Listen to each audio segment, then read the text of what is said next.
This morning, fallout continues after President Zelenskyy met with President Trump on Friday, and Ukraine's president attending a meeting with European leader in London. ABC's Nicole D'Antonio is in Washington with the details. This morning, world leaders standing behind Ukraine and promising to do more to help the nation. European leaders meeting with Ukrainian President Zelenskyy over the weekend for a high-stakes emergency summit on Ukraine. Can you patch things up with Donald Trump?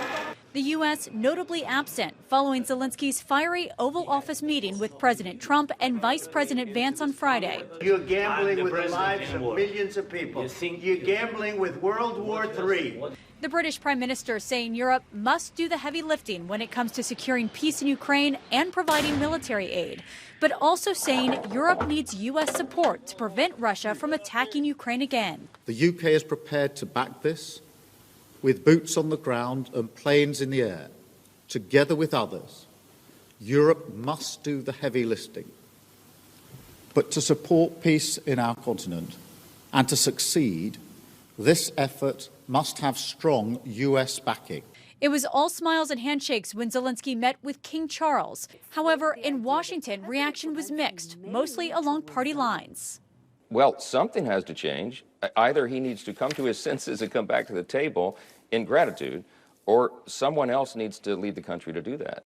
The back half of that meeting ended up just being the Kremlin literally driving the message of the White House. It is a sad day in America when we are getting closer and closer to Russia, a brutal dictatorship, and we are getting further and further away from democratic allies.